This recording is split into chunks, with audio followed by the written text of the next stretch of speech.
Hey, welcome back everybody. Gosh, it's a beautiful day here in Columbus, Ohio. And late last night when I got home from work, there was a package waiting for me and I expected it would be here.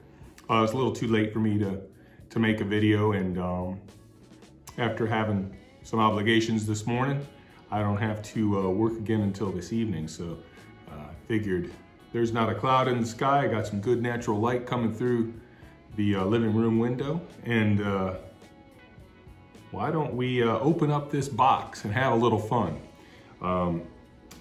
This is the third auction winning video that I've made here from a little bit of a, gosh, I think these auctions all happened within about 5 or 6 days of each other.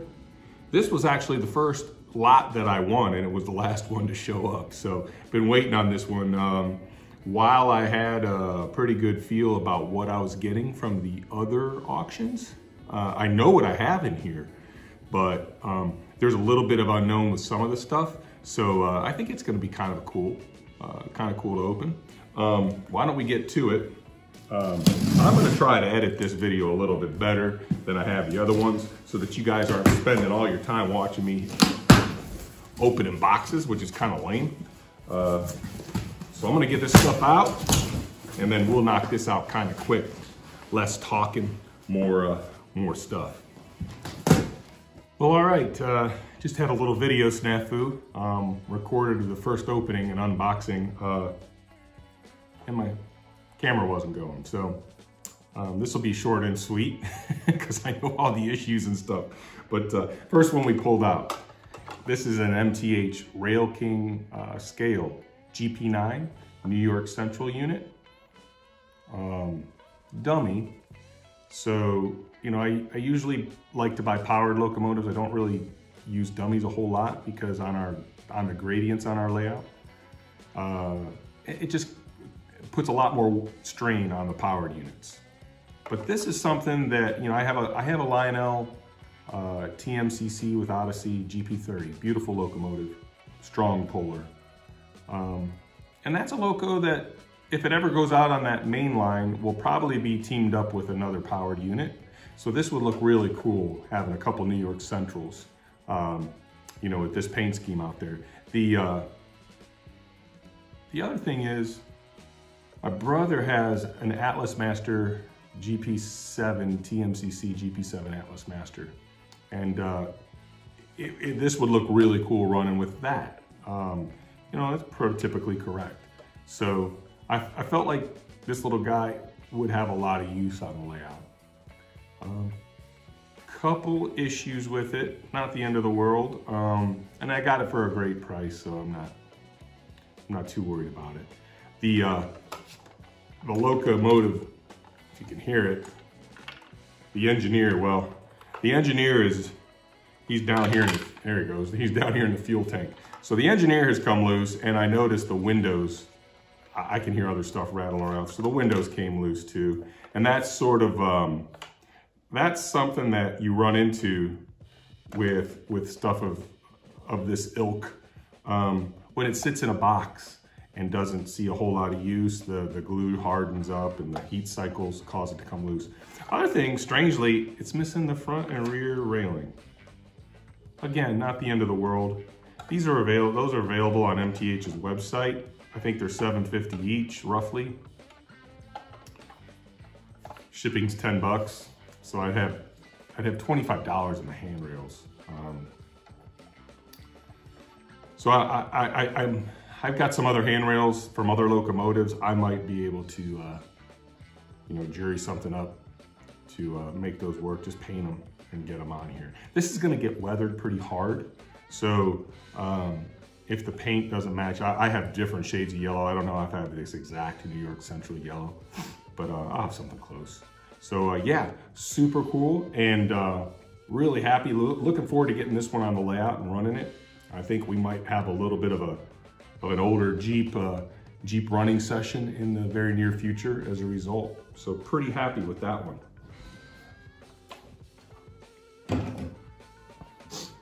Now that Jeep is pretty much the only thing that I kind of had a pretty good feel about exactly what I was getting.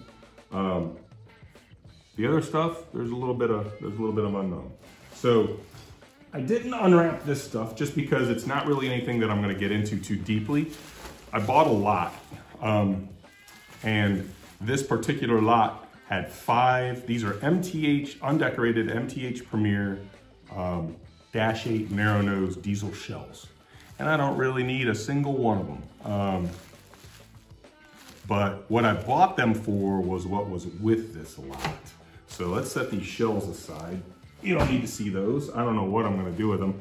They might be cut up for scrap, literally, for our scrap yard. I don't know, there might be a cool, like, make a welding scene, like maybe some welders torching diesels over in the corner, I don't know. But what I was more interested in was what's in this bag, which is a part of that lot. And it's just literally random diesel parts, random, and I'm guessing Premier diesel detail parts from MTH. Really couldn't see what was in this bag. I just took a chance, took a gamble. So let's open the bag and see what is exactly in here. I mean, it might be worthless. I think I paid $25 for this lot. So, okay, first thing we've got a pilot. And if I look at this pilot, it's probably a PS2, well, it's at a very minimum a PS2 era pilot because it's got 2 screws right here. So that's a 3-volt PS2 era or PS3 era pilot. Looking at it, it looks like an EMD pilot. So, hey, I'll take it. These pilots, now usually when you buy them from MTH, they're already painted. This one's raw. But unpainted, you know, these are $15 plus shipping from MTH. So you'd have $10 in this thing.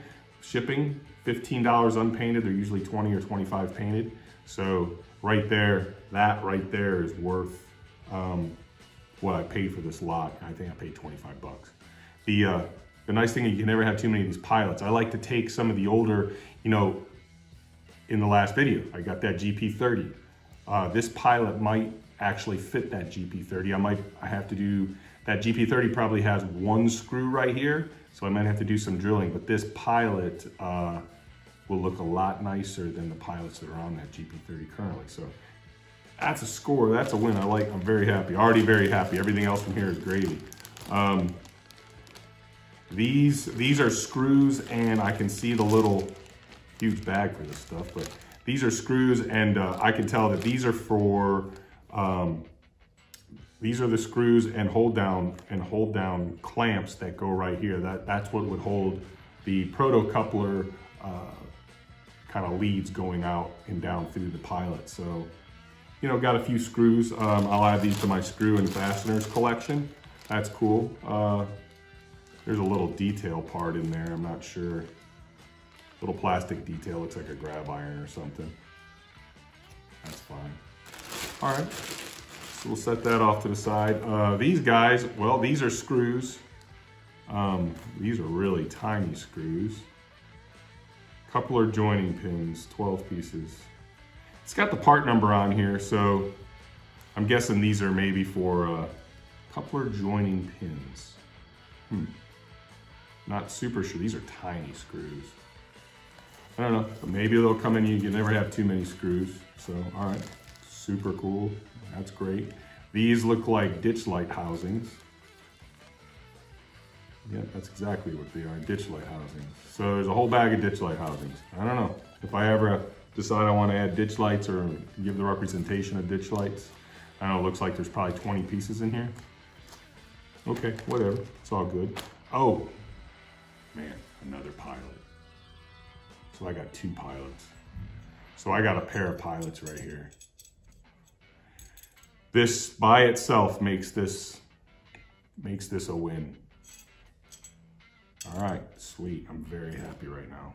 All right, now I did see these sitting on top, and I know what these are. These are the fans to the upper radiator housings for, I believe this is a 6 grill. So I believe this would be a -9. Not 100% sure. Oh, and we got a whole nother bag of them right here. Well, I did kind of see the corner of one of these in the one picture that I had. So my hope was that the brass inserts were also included. And it makes sense because I got 5-8 narrow nose shells. And lo and behold, we've got 6-8 narrow nose. These will be -8 narrow nose radiator fan grills. So, all right. Again, spare parts. Can never have too many spare parts. You know, I can't tell you how many times you see something for sale and it's missing parts, and you can make a great purchase. The big question mark being, are those parts available?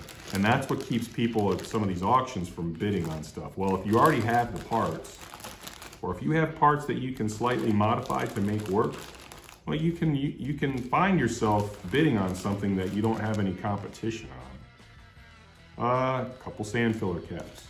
You know, funny thing, I've got a dummy unit that probably going to be selling here shortly. It's actually my brother's. I told him I'd sell it for him, and it's missing a sand filler cap. So sand filler caps, we'll be able to get that missing sand filler cap mounted on there. Make that look a little nicer. All right, so yeah, recapping it. Here's the big win out of this lot is these 2 pilots. I'm super stoked for these.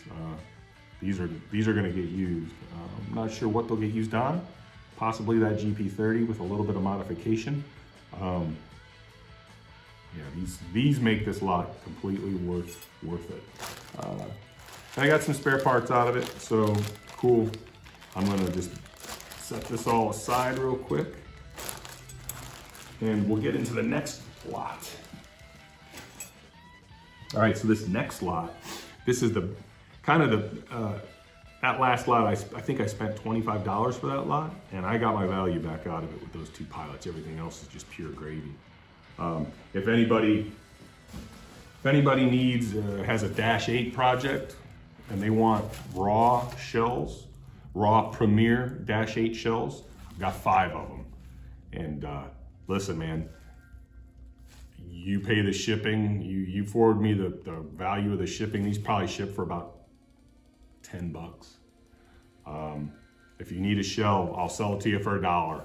I don't need these. They're gonna get cut up and used for scrap. So if you have a project and you want a shell and you see this video, my email, my channel email is in my contact information on the main page. Just shoot me an email, and these are available. $5 for all 5 of them if you want all 5 of them, plus the shipping. Shipping on these guys, if you did all 5, is probably gonna be about $20. Anyway, so here's the ones that I think I'm most excited about, this lot. Get into this real quick. I kind of opened the bubble wrap. This one I got into a little bit more, but so I got 3 of these. Pictures were terrible, and it was really difficult to tell what I was getting, but from the description it said that they were 3 MTH Premier. It gave me the model number. I'll put the model number up here on the screen. It said basically it was 3 center beam lumber kits with lumber.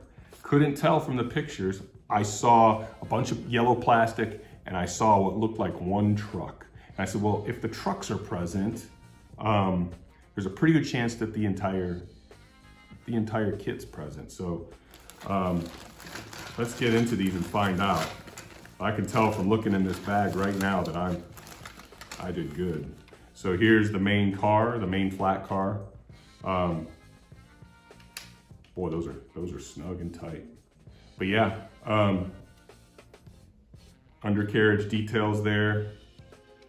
Obviously it has the coupler, has the wheels. These are spring-loaded couplers. Nice. Here's the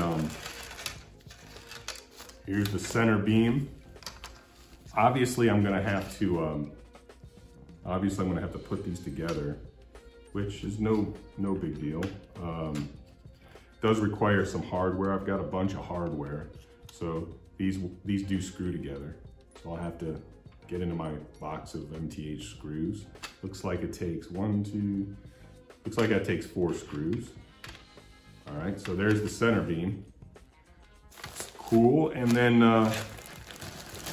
in the box here, we've got our lumber load, which will need to be painted. So there's our lumber load. And then I've got got a couple detail parts here. Is the detail just garbage? Yeah, this is just flashing. This is just a little bit of schmutz. So I've got my end panels. And it looks like these, if I'm looking at it correctly, these just kind of looks like they glue in probably. And on one end, well, I've got one set of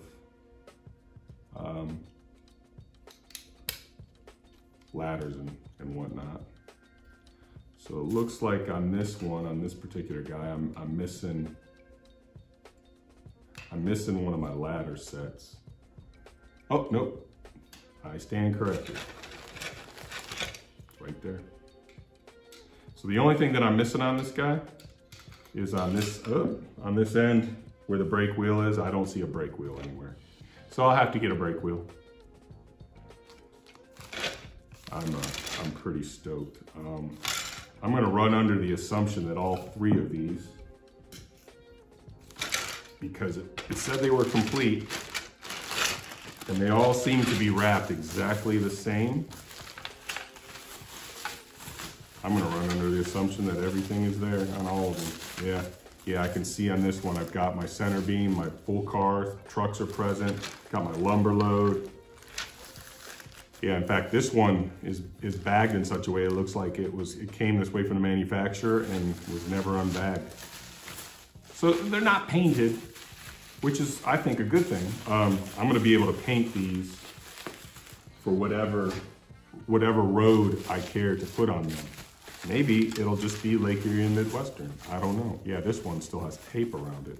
So it's literally never been unpackaged. Be curious, I'll get into this at another point. I'll be curious to see if the brake wheel is present in these two, since they seem to be a little bit less gotten into. So on those guys, boy, I want to say retail on these is somewhere in that $90 range. Now, obviously, I have a little bit of assembly and paint work that's gonna have to go into these. But I want to say that they didn't give me an in. This came from Cabin Fever Auctions, from the MTH warehouse sale.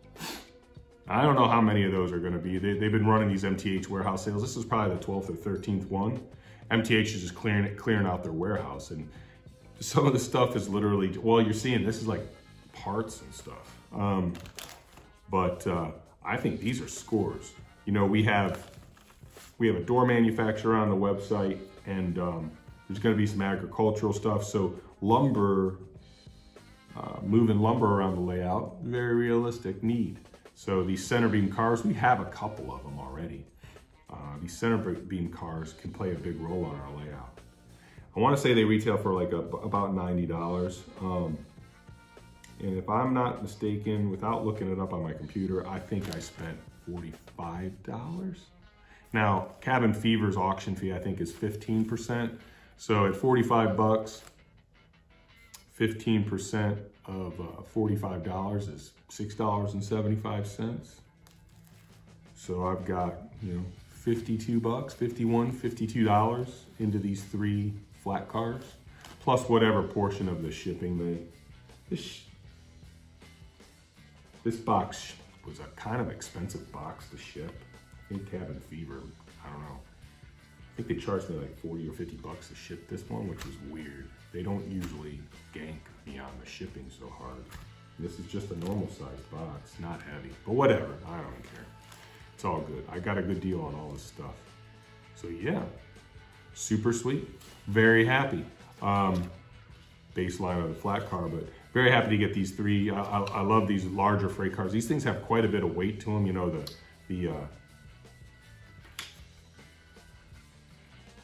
and it's all plastic down here. The weight must be coming from the trucks. The trucks themselves must be bearing the majority of this weight. These things have a nice weight to them. Anyway, guys, hey, I think we got another good score for the layout. Pretty happy. I will probably set these aside. I've got a couple other freight car projects that I'm working on right now in terms of painting, decaling, weathering, etc. But these are gonna get, I think these will, excuse me, these will probably get painted rail brown, which is, you know, obviously a very generic color. I'll go on to Microscale. I'll go onto their website and see what decal sets they have available for flat cars that are similar to this. And I'll probably determine from there what road name I'm gonna put on these, or maybe I'll just make them a leasing company. Maybe I'll make them a Lake Erie Midwestern Leaser, LEMX. Either way, really cool. Instead of spending, you know, $240-ish to $270-ish for three of these cars, I got about 50-some dollars in them. And, you know, obviously I'll have some time into them, getting them completed, but the time spent on this project, on these projects, is what makes this hobby so fun. Now, I love running them. I love getting trains on the layout and running them around, but the construction and building phase and the acquisition phases and whatnot is also very enjoyable. But hey, this video's gotten a little bit longer than I wanted it to. You guys are probably all auctioned out by this point, so I think we did really well. I think this is a pretty good haul. So appreciate everybody coming by for a few minutes and spending some time with us.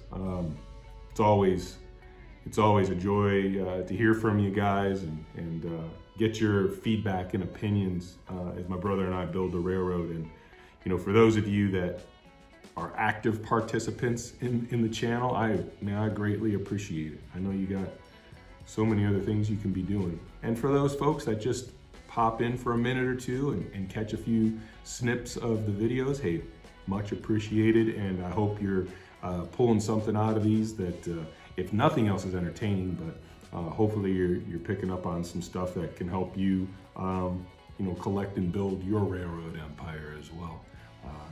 Always happy to help out any way I can. If you have any questions for me, just drop them in the comments, and I try to answer everybody if I can, as rapidly as I can. But in any case, hey, enjoy the rest of the week, folks. Going to be trying to get up to the layout this weekend. My nephew has a basketball tournament, and based on my work schedule, I really want to try to see him get out there, you know, for the playoffs that he's in. And either way, I'm going to spend some time at the layout, and we'll get some new stuff on the layout that you guys have never seen while I'm doing some scenicking and working on it, and we'll go from there. So, hey, appreciate everybody stopping by. Thanks for joining us here at the Lake Erie and Midwestern Railroad. Enjoy the rest of your day, and happy railroading, folks. Take care.